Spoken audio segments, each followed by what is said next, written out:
اگر آپ اپنے کسی مریض کا کسی روحانی معالج سے علاج کروا رہے ہیں تو دیکھیں ان 18 علامات میں سے کوئی علامت آپ کے علاج کرنے والے معالج میں پائی تو نہیں جاتی۔ اگر ایک بھی علامت آپ کا جو روحانی علاج کر رہا ہے اس معالج میں پائی جاتی ہے، فوری اس سے علاج کروانا بند کر دیں۔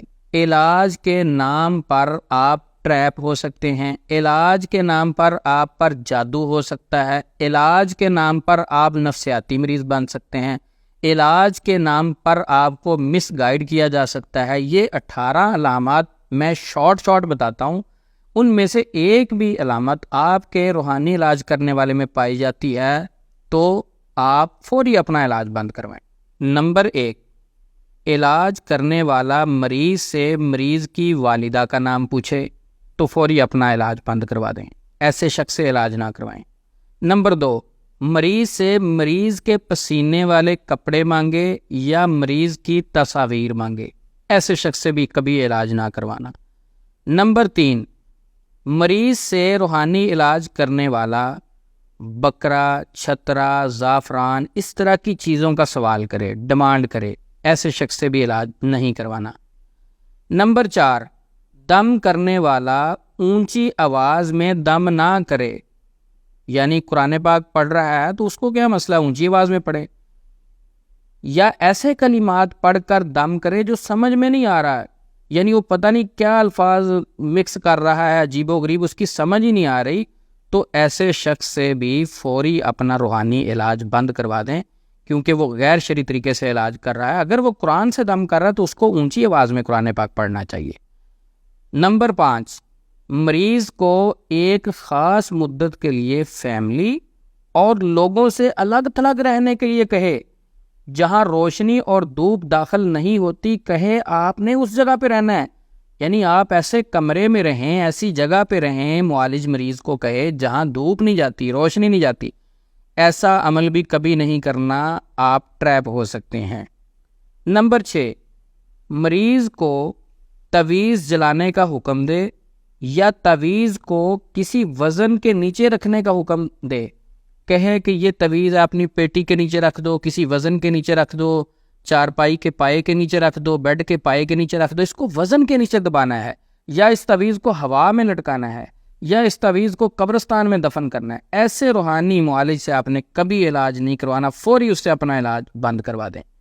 نمبر 7، مریض کو ایک خاص مدت تک پانی کو ہاتھ لگانے سے منع کر دے، کہ مریض کو معالج کہے آپ نے پانی کو ہاتھ نہیں لگانا۔ جب مریض پانی کو ہاتھ نہیں لگائے گا وہ وضو بھی نہیں کرے گا، وہ غسل بھی نہیں کرے گا، وہ پاک بھی نہیں ہوگا۔ جب پاکیزگی قائم نہیں رہے گی تو پھر باقی چیزیں بھی، آپ سمجھدار ہیں، وہ ایزیلی شیطان کے چنگل میں پھنس جائے گا۔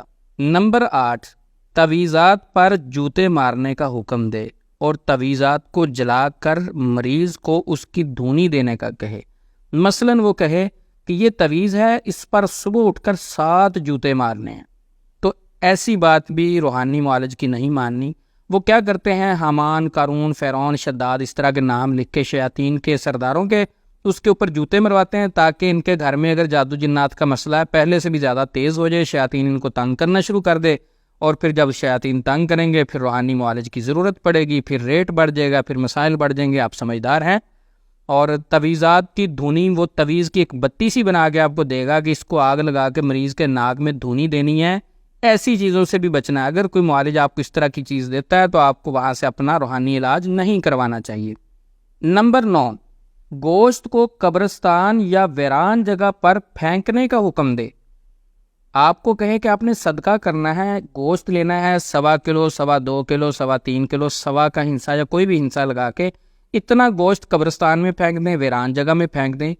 اب ایسے عمل سے بندہ پوچھے کہ وہ ہمسایہ تو بھوکا مر رہا ہے اور تم یہ قبرستان میں گوشت پھینکوا رہے ہو، بڑے خیر خواہ ہو تم جنات کے۔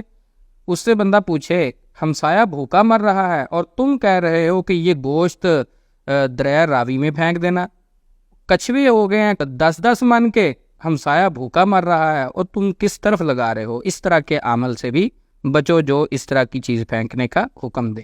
نمبر 10، تعویذات کے ساتھ نہا کر استعمال شدہ پانی کو چرستے میں پھینکنے کا حکم دے. مثلاً جو چوک ہوتا ہے 4 رستے، اس کچھ عامل کہیں گے کہ یہ تویز ہے، یہ پانی میں ڈال کے نہانا ہے، وہ پانی جمع کر کے چرستے میں پھینکنا. یہ جادوگر بتاتے ہیں کبھی بھی ایسا عمل نہیں کرنا، اس کا آپ کو نقصان ہو سکتا ہے. نمبر 11، گھر کے 4 کونوں میں دم کیے ہوئے کیل لگانے کا حکم دے. یعنی 4 کیل لے گا لوہے کے، ان پر دم کرے گا، کہے گا ایک کارنر میں یہ لگا دو، دوسرے کارنر میں یہ کیل لگا دو، تیسرے کارنر میں یہ تویز لگا دو. کیل لگانے کا حکم اس لیے دیتا ہے کہ اب آپ کے گھر میں جنات داخل نہیں ہوں گے. یہ بھی اس گھر کو کنٹرول کرنے کا ایک طریقہ ہے، اور یہ بہت سارے لوگ ٹریپ ہو چکے ہیں. یہ بھی جادوگروں کا طریقہ ہے. شریعت میں ایسی کوئی چیز نہیں ملتی. شریعت کے مطابق اگر آپ نے عمل کرنا ہے تو سورۃ البقرہ پڑھیں، اذکار کریں. کچھ لوگ کہیں گے نہیں ہم تو کیل کے اوپر بھی قرآن پاک پڑھ رہے ہیں، تو ان کو کہیں جناب ہمیں بتائیں، ہم خود ڈائریکٹ قرآن پڑھ لیں گے. یہ بھی غیر شرعی تعویذات کے حکم میں آتا ہے. یعنی اس کا توکل، اگر گھر میں کیل لگے ہیں تو پھر اللہ حفاظت کریں گے، کیل کے بغیر اللہ حفاظت نہیں کریں گے. کیلوں کے بغیر بھی اللہ کی ذات حفاظت کرتی ہے. مریض کو چاہیے اپنا توکل اللہ پر سٹرونگ کرے، اپنے آپ کو اللہ کے ساتھ جوڑے، کیلوں کے ساتھ نہیں. اپنا توکل کیلوں پر نہیں رکھنا، اللہ اور اس کی کلام پر رکھنا ہے، انشاءاللہ سکون ہوگا. نمبر 12، گھر کی چھت پر اونٹ کے گھٹنے کی ہڈی رکھنے کا حکم دے. عامل کہے آپ نے ایک اونٹ کے گھٹنے کی ہڈی لینی ہے، وہ اپنی چھت پر رکھ دیں، آپ پر جادو اثر نہیں ہوگا. ایسے عامل کو بیچارے کو پتہ ہی نہیں ہے. نبی صلی اللہ علیہ وسلم نے فرمایا نظر بد سے اونٹ ہنڈیا میں جا سکتا ہے، تو نظر بد سے پورا زندہ اونٹ ہنڈیا میں جا سکتا ہے، تو اس کے گھٹنے کی صرف ہڈی آپ کو جادو سے کیسے بچا سکتی ہے؟ العین تدخل الرجل القبر والجمل الخضر. تو اس لیے کوئی ایسی چیز چھت پر نہیں رکھنی، یہ جادوگر ایسی چیزیں رکھنے کا کہتے ہیں. نمبر 13، علاج کرنے والا خاص تعداد میں انڈے منگوائے. مثلا 3 انڈے لے آؤ، 4 لے آؤ، 5 لے آؤ، 7 یا کوئی بھی تعداد، اور اس میں سے آپ کے سامنے بیٹھ کر سوئیاں نکال دے، خون نکال دے، کوئی چیز نکال دے. ایسے عمل سے بچنا ہے. یہ آپ کو نفسیاتی مریض بنائے گا، یہ ٹریپ کرے گا. ایسے عمل سے بندہ پوچھے بھائی میں صحیح سلامت انڈے اپنے گھر سے لے کے آیا، آپ نے اسی سے سوئیاں اور خون نکال دیا. اگر میرے اوپر جادو انڈوں کے اوپر ہوا تو آپ وہ والے انڈے منگواؤ ہوا میں جو ادھر دفن کیے ہوئے، آپ تو فریش انڈوں میں خون ڈال رہے ہو. تو یہ سارا ٹریپ کرنے کا ایک طریقہ ہوتا ہے. نمبر 14، مریض کی آنکھیں بند کروا کے تصورات اور خیال میں لے جا کر خوف زدہ کرنے کی کوشش کرے. مثلا ایک مریض اپنا علاج کروانے کے لیے عامل کے پاس گیا، عامل کہے آپ اپنی آنکھیں بند کر لو، اور آنکھیں بند کر کے اس کے مائنڈ میں خوف زدہ کرنے والی چیزیں ڈالنے کی کوشش کرے. مثلا آپ کو سانپ نظر آ رہا ہے، بچھو نظر آ رہا ہے، چھپکلی نظر آ رہی ہے، جن نظر آ رہا ہے، بھوت نظر آ رہا ہے، بابا نظر آ رہا ہے، یہ نظر آ رہا ہے، پریاں نظر آ رہی ہیں. تو یہ چیزیں بیسیکلی اس کے مائنڈ میں یہ بندہ خود ڈال رہا ہے. اس کے بعد اس کو پھر نفسیاتی مسائل بنتے ہیں، رات کو خوابوں میں یہ چیزیں محسوس ہوتی ہیں. تو یہ عامل حضرات آنکھیں بند کروا کے تصوراتی طریقے سے مزید خوف میں ڈال سکتے ہیں. اگر مریض کی آنکھیں بند کروا کے عامل اسے پازیٹیو گائیڈ کر رہا ہے کہ آپ کو خانہ کعبہ نظر آ رہا ہے، پازیٹیو ہوں، یہ چیزیں ختم ہو گئی ہیں، پھر تو ٹھیک ہے. لیکن زیادہ تر خوف زدہ کیا جاتا ہے. اکثر عامل مریض کی آنکھیں بند کروا کے اس کو مزید خوف میں ڈال دیتے ہیں، اس کو ٹریپ کرتے ہیں. تو جو عامل کہے مریض آنکھیں بند کر لے اور اس سے خوف زدہ کرنے والی باتیں سٹارٹ کرے، فوری اس سے اپنا علاج بند کروائیں، آپ کا مریض نفسیاتی مسائل کا شکار ہو جائے گا. نمبر 15، نابالغ بچے کی آنکھیں بند کروا کے اس کے ذریعے سے مریض کا علاج کرے. ایک تو ہے مریض کی آنکھیں بند کروائی، کچھ لوگ کیا کریں گے، آپ کے گھر سے ایک بچہ منگوائیں گے، اس کو آنکھیں بند کروا دیں گے، اس بچے کے ذریعے سے علاج کریں گے آپ کے مریض کا.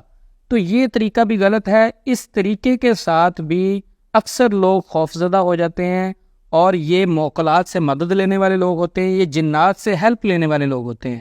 تو ہوتا کیا ہے کہ بچے کی آنکھوں کے سامنے جو شیطان آ کے بتا رہا ہوتا ہے، وہ جس طرح گائیڈ کرتا جاتا ہے، مس گائیڈ کرے، جھوٹ بولے، کسی پر الزام لگا دے، عامل صاحب جلدی سے وہی باتیں آگے کر دیتے ہیں، اور وہ وہم اور خوف پوری فیملی میں پھیل جاتا ہے. تو ایسے عمل سے کبھی علاج نہ کروائیں جو ایک چھوٹا بچہ بٹھا کے آنکھیں بند کروا کے اس کے ذریعے سے علاج کرتا ہے. نمبر 16، کوئی ایسا کام کرنے کا حکم دے جس سے اسلام نے منع کیا ہو. ایک چیز کوئی بھی بندہ ہے اس کو عمل کرنے کا حکم دے اور آپ سمجھیں یار یہ چیز تو شریعت کے خلاف ہے، مثلا ایک بہن ہے اس کو پردہ اتارنے کا کہے، یا اس کو ہاتھ لگائے غیر محرم خاتون کو، یا کوئی ایسا کام کرنے کو، غیر اللہ کے نام پر کوئی چیز ذبح کرنے کا حکم دے، کوئی ایسا کام کرنے کا عمل کہے جو شریعت کے خلاف ہے، فوری اپنا وہاں سے علاج بند کروا دیں۔ نمبر 17، موکلات اور جنات کی مدد سے علاج کرنے کا عمل دعویٰ کرے، عمل کہے میرے پاس اتنے جنات ہیں، اتنے موکلات ہیں، میں ان کے ذریعے سے یہ کر دوں گا وہ کر دوں گا۔ ایسے بہروپیے کے پاس بھی نہیں پھنسنا، یہ بندہ علاج کے نام پر خود جادو کر دے گا، آپ کو نفسیاتی ٹریپ کر لے گا۔ نمبر 18، مریض کو قبرستان میں بیٹھ کر چلہ لگانے کا حکم دے یا علاج کے نام پر خود قبرستان میں بیٹھ کر چلہ لگانے کا دعویٰ کرے، یا تو مریض کو کہے جا کر آپ نے قبرستان میں بیٹھ کر چلہ لگانا ہے، جب مریض کہے گا بھائی میں تو نہیں لگا سکتا چلہ، تو پھر عامل کہے اچھا اتنی اماؤنٹ مجھے دے دو، میں قبرستان میں بیٹھ کے آپ کے لیے چلہ لگاؤں گا، عمل کروں گا، قبرستان میں بیٹھ کے، نہر میں بیٹھ کے، سمندر میں بیٹھ کے، صحرا میں بیٹھ کے، کسی خوفزدہ جگہ پر، ویرانے جگہ پر بیٹھ کے آپ کے لیے چلہ لگاؤں گا، عمل کروں گا۔ ایسے روحانی معالج سے آپ نے اپنا علاج نہیں کروانا، فوری اپنا علاج بند کروا دینا ہے۔ اگر آپ کسی روحانی معالج سے اپنا علاج کروا رہے ہیں، ان 18 علامات میں سے ایک علامت بھی آپ کے معالج میں، آپ کے علاج کرنے والے میں پائی جاتی ہے، فوری اس سے بچ جائیں، فوری اس سے بچ جائیں۔ آپ کسی نہ کسی مصیبت اور پریشانی کا ضرور شکار ہوں گے، وہ نفسیاتی مسائل ہو سکتے ہیں، وہی شخص آپ پر جادو کر سکتا ہے، آپ کو ٹریپ کر سکتا ہے، آپ کو کسی غلط لائن پہ لے کے جا سکتا ہے، شریعت سے دور کر سکتا ہے، کیونکہ ان 18 کی 18 چیزوں کا اسلام سے، شریعت سے کوئی تعلق نہیں۔ یہ لوگ تجربے پر ڈالتے ہیں کہ ہاں اسلام میں یہ چیز نہیں، یہ ہمارے تجربات ہیں۔ جو تجربات ہوتے ہیں اگر وہ بھی غیر شرعی ہوں تو اس سے بھی بچنا چاہیے، اگر وہ ہمیں شریعت سے دور لے کے جا سکتے ہیں اس سے بچنا چاہیے۔ تیسرا، ان سے بندہ پوچھے بھائی یہ تجربات جو ہیں ان کی اتھینٹکسٹی آپ کے پاس کیا ہے؟ ہر عمل کا اپنا تجربہ ہے، کوئی کہے گا میرا یہ تجربہ، دوسرا عمل کہے گا میرا یہ تجربہ، تیسرا عمل کہے گا میرا۔ ان کے تجربات پر نہ چلیں، شریعت کے مطابق چلیں، نبی صلی اللہ علیہ وسلم کے بتائے ہوئے طریقے کے مطابق چلیں، بہت سارے فتنوں سے، مسائل سے آپ بچ جائیں گے۔ امید ہے کہ ہمارا میسج آپ کو اچھا لگا ہوگا۔